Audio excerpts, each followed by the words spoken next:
Hello dear students, welcome to Akhil English grammar. आज जो आपको बोर्ड पर एक पिक्चर दिखाई दे रही है उसकी तरफ थोड़ा ध्यान देने की कोशिश करें। देखिए, मैंने एक रफ पिक्चर ड्रा की है। इस पर इसकी पिक्चर की सुंदरता पर मत जाइए, केवल ये देखिए कि ये पिक्चर क्या है, आपको क्या कंसेप्ट समझ में आ रही है इस पिक्चर से, ये ध्यान देने की जरूरत। मैंने देखिए एक मॉर्निंग टाइम का एक सीन लिया है जिसमें मैंने मध्य में एक मैंगो ट्री को आपको सामने पेश किया है।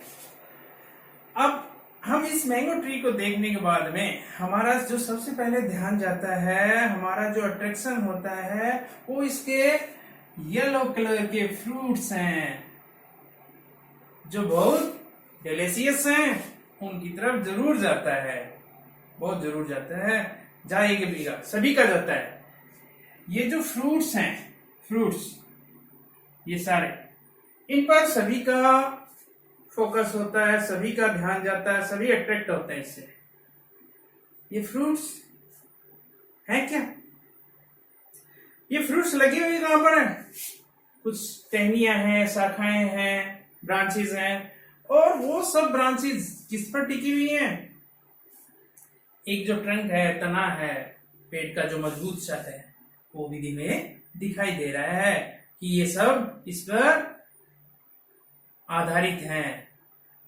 और लेकिन हम सबका जो ध्यान है वो एक चीज पर नहीं जाता। हम केवल ऊपरी उसकी जो सफलता है, उसकी जो फ्रूट्स हैं, उनकी ओर ध्यान दे रहे हैं। उनको तो उनसे हम आकर्षित हैं, लेकिन वो फ्रूट्स लगे कैसे, आए कैसे, बने कैसे, इतने स्वादिष्ट हुए कैसे, ये उसमें किसका योगदान है? वो योगदान है इस जो मैंगो ट्री की या कोई भी ट्री है उसकी जो रूट्स हैं, उनका इसमें बहुत अहम भूमिका होती है। और उसी से ये सब जो फ्रूट्स हैं, जो ये सॉलिड ट्री दिखाई दे रहा है, ये सभी इन रूट्स से ही क्या प्राप्त करते हैं? पोषण प्राप्त करते हैं। इनका भोजन फीडिंग होती है इनके माध्यम से, इन रूट्स। ये क्योंकि भूमि में रहती हैं इसलिए हमें दिखाई नहीं देती। उसी प्रकार हम देखें, जो कोई भी एक लैंग्वेज है, कोई भी लैंग्वेज है, वो जो इस पाठ के ऊपर है, स्थल के ऊपर है, उस भाग से हम उसको पहचान तो लेते हैं कि ये लैंग्वेज है, लेकिन वो बनी कैसे है और उसको विकसित होने में किन चीजों का योगदान है, ये हम भूल जाते हैं। और केवल जैसे हम इसमें अट्रैक्ट हो रहे हैं इसके फ्रूट्स से, ये फ्रूट्स क्या है? सक्सेस है। सक्सेस तो सभी व्यक्तियों को दिखाई दे रही है कि वो सक्सेस हो गया, सफल हो गया, एग्जाम क्वालिफाई कर लिया, लेकिन उसने ये एग्जाम क्वालिफाई कैसे किया, ये पर्सन हमारे अंदर आता नहीं है। केवल उसकी होड़ करने की कोशिश करते हैं, केवल ऊपरी उसके दिखावे की कोशिश करते हैं कि वो ऐसा बन गया तो हम भी ऐसा बने। लेकिन अब उसकी यदि हम गहराई से जाएं कि उसने ये सक्सेस, सफलता प्राप्त कैसे की, रूट्स से प्राप्त की है। उसकी जो वृक्ष है, ट्री है, उसकी जो रूट्स है, उसने उसको क्या दिया? पोषण दिया, जिससे वो फ्रूट्स आए, और वो फ्रूट्स ही सक्सेस है। और किसी भी लैंग्वेज में हमें सक्सेस प्राप्त करनी है, सफलता प्राप्त करनी है, तो उसकी रूट्स के बारे में जानना होगा। और यदि हम चर्चा करें इंग्लिश लैंग्वेज की, तो उसकी रूट्स होती हैं पार्ट्स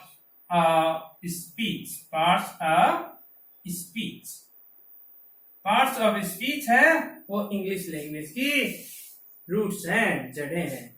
इनके जानकारी के बगैर हम इंग्लिश लैंग्वेज को जान नहीं पा सकते, इसकी ग्रामर को जान नहीं पा सकते। इसलिए हमें जो आज अध्ययन का टॉपिक रहेगा वो रहेगा parts of speech, the root of English language. ये इंग्लिश लैंग्वेज का रूट है और इस रूट से ये और इनको जानने के बगैर हम इंग्लिश लैंग्वेज को अच्छी तरह नहीं जान पाएंगे। केवल हम उसके फ्रूट्स को ही देखते रहेंगे और हमें जो हमारी वास्तविक सफलता है उसको प्राप्त करने में बहुत बाधाएं आएंगी और उन बाधाओं को सोल्व करने के लिए हमें पार्ट्स ऑफ स्पीच की नॉलेज रखनी आवश्यक है। इसके साथ हम पार्ट्स ऑफ स्पीच को पढ़ें उससे पहले मैं फिर से कहूंगा, जो भी स्टूडेंट इस चैनल को सब्सक्राइब नहीं किया वो इस चैनल को सब्सक्राइब कर लें, क्योंकि ये बिल्कुल फ्री है। सब्सक्राइब करने में आपको कोई पैसा खर्च नहीं होता और इससे तो केवल आपको ये फायदा होगा कि जो भी मेरे चैनल से रिलेटेड टॉपिक आपका से संबंधित होगा वो आपके सामने तुरंत आ जाएगा, आपको उसको सर्च करना नहीं पड़ेगा। और यदि मेरा जो स्टडी का मेथड है आपको पसंद आए तो उसको लाइक करें और अपने साथी के पास शेयर भी जरूर करें। हम पार्ट्स ऑफ स्पीच का स्टडी करने जा रहे हैं। ये इंग्लिश लैंग्वेज की रूट्स हैं। चले, इनकी जानकारी के बगैर हम सफलता प्राप्त नहीं कर पाएंगे।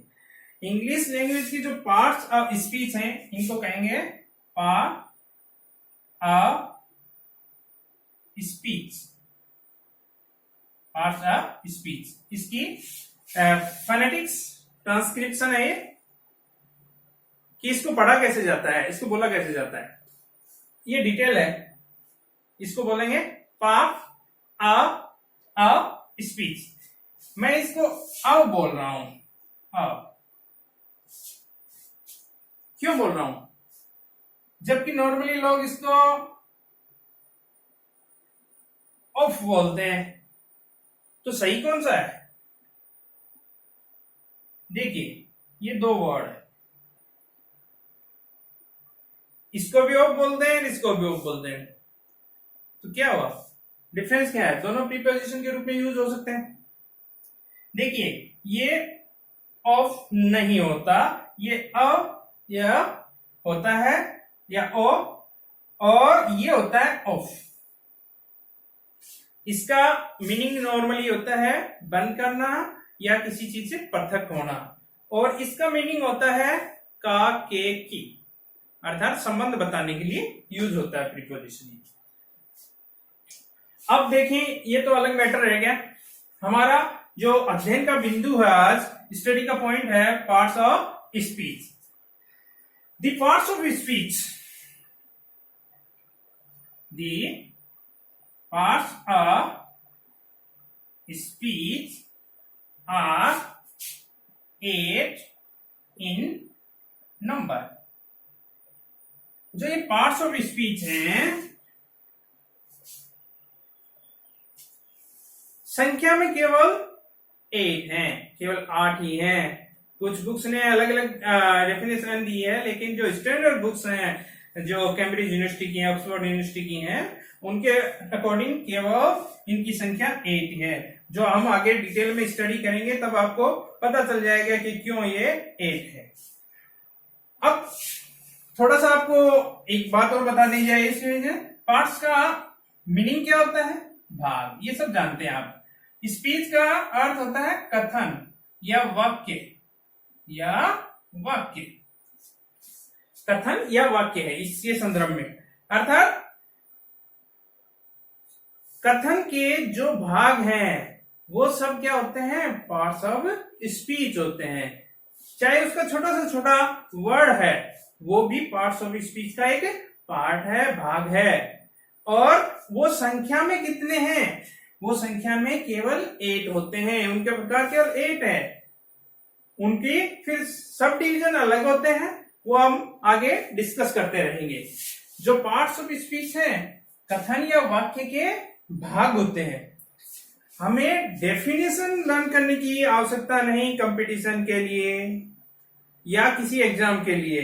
वहां पर आपको क्वेश्चन आएगा find out the parts of speech और अंडरलाइंड वर्ड। अंडरलाइन वर्ड का पार्ट्स ऑफ स्पीच क्या है ये फाइंड आउट करना होगा, या उससे रिलेटेड कोई एरर पूछेंगे या क्वेश्चन अन्य क्वेश्चन पूछेंगे, उसमें आपको डेफिनेशन केवल समझने के लिए होती है।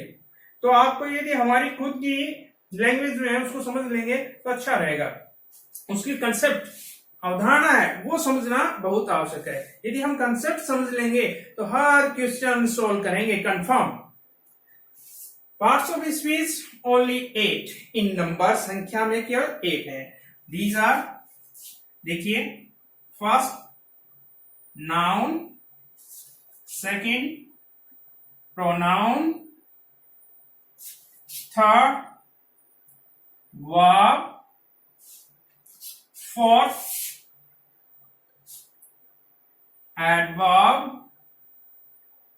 Verb adverb, fifth adjective, adjective, कुछ इसको एडजेक्टिव बोलते हैं वो बिल्कुल गलत है, इसको एडजेक्टिव बोलेंगे। इसका pronunciation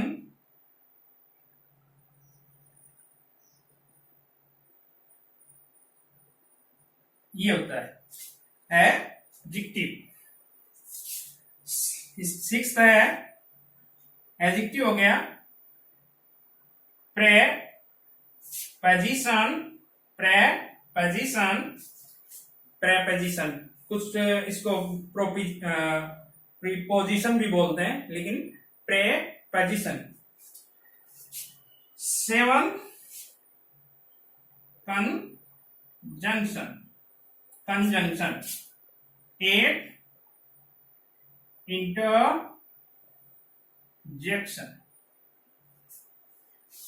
These are 8 parts of speech. केवल यही पार्ट्स ऑफ स्पीच हैं। कथन या वाक्य के भाग तो केवल यही होते हैं। इनका सब डिवीजन अलग हो सकता है। जैसे नाउन के 5 काइंड हो सकते हैं, proper noun, collective noun, common noun, abstract noun, material noun. वो पार्ट्स ऑफ स्पीच नहीं, वो नाउन के ही एक डिवीजन है। प्रोनाउन के भी कई हो सकते हैं, ऐसे वर्ब के भी, man verb, helping verb, finite verb, non finite verb, transitive, intransitive, ये अलग है। वो पार्ट्स ऑफ स्पीच नहीं, इसके सब डिवीजन है वो। जैसे मुख्य रूप से जो डिस्टर्ब करता है वो एडजेक्टिव करता है। इसे एडजेक्टिव इसलिए करता है कि कुछ जो स्कॉलर्स समझ रहे हैं अपने आप को, वो सोचते हैं determiner, article are separate parts of speech, अलग parts of speech. No, these are sub division of adjective. Adjective के ही सब डिवीजन होते हैं, डिटरमिनर, और डिटरमिनर का सब डिवीजन होता है आर्टिकल। अब हम देखने चाहेंगे कि ये सब हम उनको पहचाने कैसे, होते क्या है, इनके बारे में डिटेल में कैसे जाने, कि नाउन को कैसे पहचाने, प्रोनाउन को कैसे पहचाने, वर्ब को कैसे पहचाने, ये सभी पार्ट्स ऑफ स्पीच को पहचाने कैसे।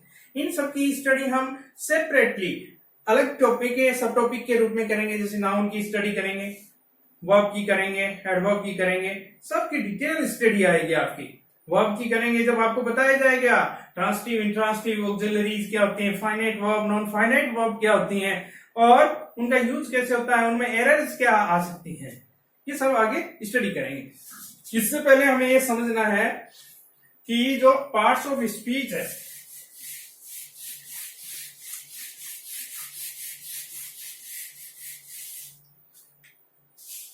इसमें जो क्वेश्चन आएगा वो कैसे आएगा और हमें कैसे उसका डिफरेंस से पता करना है। जो पार्ट्स ऑफ स्पीच है, पार्ट्स ऑफ स्पीच है, ये क्या है, वर्ड्स है, शब्दों का ही क्लासिफिकेशन है। जो एक सेंटेंस में जो शब्द आएगा, जो भी शब्द है, जो भी वर्ड आएगा, वो अपने आप में एक पार्ट्स ऑफ स्पीच होगा। लेकिन उस पार्ट्स ऑफ स्पीच को हम पहचानेंगे कैसे, इसलिए हम एक कुछ एग्जांपल लेते हैं, उनको थोड़ा ध्यानपूर्वक देखना। और समझने की कोशिश करना कि एक उस सेंटेंस में कौन कौन से पार्ट्स ऑफ स्पीच है। देखिए, this is a water tank. This is a water tank. Next, your plants need more water. Look, water the plants. These are three example. तीन एग्जाम्पल आएंगे आपके सामने, इनको आप समझिए। देखिए, जो भी प्रत्येक लेटर है, सॉरी प्रत्येक वर्ड है, वो अपने आप में एक पार्ट्स ऑफ स्पीच है, पार्ट्स ऑफ स्पीच है। each word is a parts of speech। लेकिन ये कौन सा पार्ट्स ऑफ स्पीच है, ये हमें समझना पड़ेगा, कंसेप्ट समझनी पड़ेगी कि पार्ट्स ऑफ स्पीच है क्या। देखिए, इनमें दीज आर थ्री एग्जाम्पल। इनमें हमें एक कॉमन वर्ड दिखाई दे रहा है, water, water, water। ये कॉमन वर्ड आपको तीनों सेंटेंस में दिखाई दे रहा है। लेकिन अब इस वाटर की हम देखें कि पार्ट्स ऑफ स्पीच कौन सा है। देखिए, फर्स्ट एग्जांपल में, this is a water tank. Water tank, इसमें वाटर एडजेक्टिव का काम कर रहा है, एडजेक्टिव का काम कर रहा है। यहां देखिए, your plants need more water. तो यहां क्या काम कर रहा है, यहां ये नाउन के रूप में है। अब यहां देखिए, वाटर द प्लांट्स, ये वर्ब के रूप में आ रहा है। ये पार्ट्स ऑफ स्पीच यदि इसका पूछा जाए तो हमें वर्ब बताना पड़ेगा, वाटर इज ए वर्ब। यहां यदि वाटर के बारे में पूछा जाएगा इस सेंटेंस में तो हमें बताना पड़ेगा इट्स ए नाउन। और यहां पूछा जाएगा तो हमें बताना होगा इट्स एन एडजेक्टिव। क्यों है? क्योंकि पार्ट्स ऑफ स्पीच का हम जब भी पता कर सकते हैं उस वर्ड के बारे में कि ये कौन सा पार्ट्स ऑफ स्पीच है, जब तक कि वह सेंटेंस में यूज नहीं हो जाता और उस सेंटेंस में वह क्या फंक्शन कर रहा है, क्या वर्क कर रहा है, उस आधार पर ही हम उस वर्ड का parts of speech find out करेंगे। अन्यथा हम किसी सेपरेट वर्ड के लिए हम ये नहीं कह सकते कि ये नाउन है, एडजेक्टिव है, वर्ब है, प्रोनाउन है, जब तक कि वो सेंटेंस में यूज नहीं हो जाता। इसलिए पार्ट्स ऑफ स्पीच क्या हुए? पार्ट्स ऑफ स्पीच वो वर्ड्स हैं, वो वर्ड्स की क्लासिफिकेशन है कि वो उस सेंटेंस में कार्य क्या कर रहे हैं, फंक्शन क्या कर रहे हैं। जब तक हम उसके वर्ड का फंक्शन नहीं जान लेंगे तब तक हम ये पता नहीं कर पाएंगे कि वो पार्ट्स ऑफ स्पीच कौन सा है। जैसे कि आपके तीनों एग्जांपल में पता चल रहा है। इसमें देखिए, वाटर जो टैंक नाउन है उसको मॉडिफाई कर रहा है, क्वालिफाई कर रहा है, इसलिए ये एडजेक्टिव है। क्योंकि those word which qualify modify a noun is called an adjective. वो सभी शब्द जो संज्ञा सर्वनाम की विशेषता बताते हैं, मॉडिफाई करते हैं, वो एडजेक्टिव होते हैं। क्योंकि ये टैंक को मॉडिफाई कर रहा है इसलिए ये एडजेक्टिव है। यहां देखिए, your plants need more water. Second sentence में देखिए, मोर वाटर, यहां अपने आप ही एक नाउन के रूप में यूज हुआ है। यहां किसी को ये मॉडिफाई नहीं कर रहा, क्वालिफाई नहीं कर रहा, और अपने आप एक नाउन के रूप में, संज्ञा के रूप में यहां आया है, इसलिए यहां वाटर नाउन है इस सेंटेंस में। इसमें देखो, वाटर द प्लांट्स, वाटर शुरुआत में आ गया और इसके कारण ये वर्ब के रूप में है। वाटर द प्लांट्स, पौधों को पानी दीजिए। पानी देने के लिए कोई ऑर्डर कर रहा है, इसलिए ये वर्ब वाटर। इस प्रकार हमने देखा कि जो भी वर्ड है उसको देखने से केवल हम नहीं कह सकते कि ये नाउन है, प्रोनाउन है, एडजेक्टिव है, कौन सा पार्ट्स ऑफ स्पीच है। इसलिए हमें प्रत्येक पार्ट्स ऑफ स्पीच को समझना पड़ेगा, अलग से डिटेल में देखना पड़ेगा और उसका फंक्शन देखना पड़ेगा कि क्या वर्क कर रहा है सेंटेंस में, तभी हम उसको पार्ट्स ऑफ स्पीच को समझ पाएंगे। इसलिए मैं फिर से कहना चाहूंगा, आप इसकी डिटेल स्टडी करेंगे हर पार्ट्स ऑफ स्पीच की। इसलिए इस चैनल को जिसने अभी तक सब्सक्राइब नहीं किया सब्सक्राइब करें और लाइक करके अपने फ्रेंड्स एंड रिलेटिव्स को शेयर करें। Best of luck.